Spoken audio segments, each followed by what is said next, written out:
আমার এই সোনার বাংলায় যে সংসদ আছে এই সংসদে যাওয়ার জন্য একটা স্পিকার থাকে, স্পিকারের সম্মানার্থে মাথা নিচু করে যাওয়া লাগে। সাইদি সাহেব প্রথম গিয়ে বলেছে আমি প্রথম শিরকের দুর্গে আঘাত করেছি। আমি গিয়ে দেখেছি স্পিকারের সম্মানে মাথা নত করা লাগে, এটা তো সম্পূর্ণ শিরিক। কোনো মুসলমান আল্লাহ ছাড়া কারোর কাছে মাথা নত করতে পারে না। আমি প্রথমে গিয়েই এই শিরিকের বিরুদ্ধে আঘাত করেছি। আমি সংসদের নিয়ম অনুযায়ী সিস্টেমগুলো জেনে নিয়ে আমি বলেছি আপনি স্পিকার, আপনার সম্মান আছে, আপনার মর্যাদা আছে, কিন্তু আমরা যা এসেছি আমাদের সম্মান আছে, মর্যাদা আছে। এই মাথা আপনার সামনে নত হতে পারে না, এই মাথা আল্লাহর সামনে নত হবে। সংসদের নিয়ম অনুযায়ী আমি বিল পাস করেছি, আল্লাহ তাআলা বিলকে কবুল করে নিয়েছে। বাংলার সংসদ আজীবন শিরক মুক্ত হয়ে গিয়েছে। সুবহানাল্লাহ বলেন। আজীবন এই বাংলাদেশ যতদিন থাকবে ইনশাল্লাহ বাংলাদেশের সংসদে মাথা নত নামক শিরকটা জীবনে করা লাগবে না কারো। এই যে মাসটা চলছে আগস্ট মাস, এই মাসে 14 তারিখে আল্লাহর কাছে চলে গিয়েছেন। আর এই জাতির ক্লান্তি লগ্নে তাকে দরকার ছিল, কিন্তু এমন একটা অবস্থা হয়ে গিয়েছে ওই মানুষটাকে বিভিন্ন ষড়যন্ত্র করে কাফের ফুজ্জার যারা, জালেম যারা, তারা বিভিন্ন কায়দায় ফুসলে তাকে মেরেছে। দুনিয়ার কোনো মানুষ বিচার করবে না, আল্লাহর কাছে বিচার দিলাম আল্লাহ।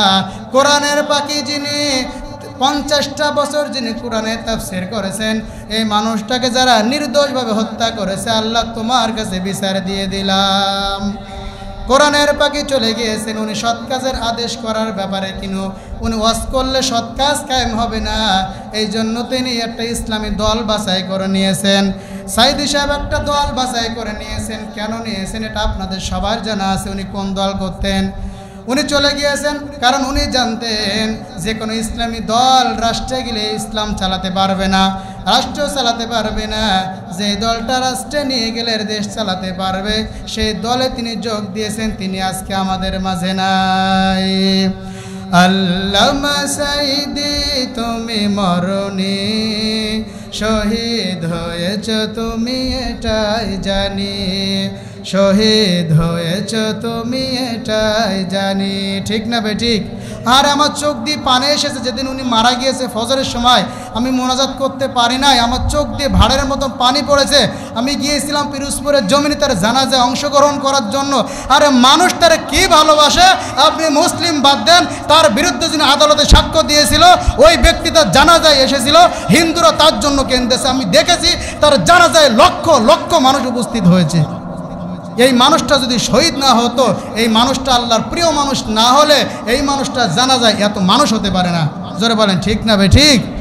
আল্লামা সাইদি তুমি মরনি, শহীদ হয়েছ তুমি এটাই জানি, শহীদ হয়েছ তুমি এটাই জানি। কারাগারে কাটালে 13টি বছর, বাতিল কেঁপেছে তোমায় দেখে থর থর। ঠিক না ভাই ঠিক? কারাগারে কাটালে 13টি বছর, বাতিল কেঁপেছে তোমায় দেখে থর থর। তুমি যে ছিলে মোদের নয়ন মনি, শহীদ হয়েছ তুমি এটাই জানি, শহীদ হয়েছ তুমি এটাই জানি। দেহ মাঝে যতদিন ছিল তব প্রাণ, বলেছিলে তুমি সেই প্রভুরই কালাম। জোরে বলেন ঠিক না ভাই ঠিক?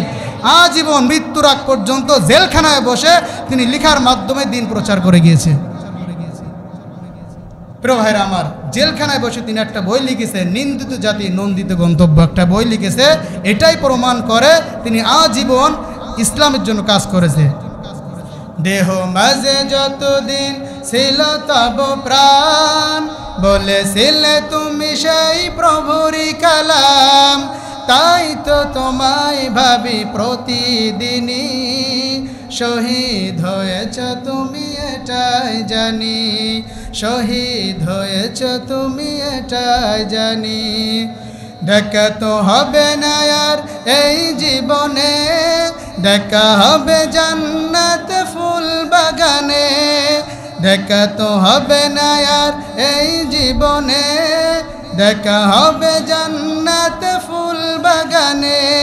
এই আশা কবুল করো আল্লাহ তুমি শহীদ হয়েছ তুমি এটাই জানি শহীদ হয়েছ তুমি এটাই জানি পড়েন আল্লাহুম্মা আমিন প্রিয় ভাইরা আমার আল্লাহ তাআলা কোরআনে নিজেই বলেছেন ফামা বাকাতা আলাইহিমুস সামা ওয়াল আরদ এমন কিছু মানুষ মারা যায় আসমানও কাঁদে না জমিনও কাঁদে না তার মানে বোঝা যায় এমন কিছু মানুষ আছে তারা মারা গেলে আসমানও কাঁদে জমিনও কাঁদে আসমান যখন কাঁদে বৃষ্টি হয় আসমান যখন হাসে তখন বিজলি চমকায় আমরা দেখেছি পিরোজপুরের জমিনে লক্ষ মানুষ আমরা পানিতে ভিজেছি এই যে পাঞ্জাবিটা আপনারা দেখছেন ওই দিন আমার এই পাঞ্জাবিটা গায়ে ছিল এই পাঞ্জাবি ভিজে গিয়েছিল এই পাঞ্জাবি গায়ে শুকায় গিয়েছিল এমন বৃষ্টি হয়ে গেছে ওই মাঠটা পানিতে প্রায় 1 হাত বুড়ে গিয়েছে ঢাকা শহর ভূমিকম্প দিয়ে উঠেছে তার মানে বোঝা যায় উনি মারা গিয়েছে উনি আল্লাহর ওলি ছিল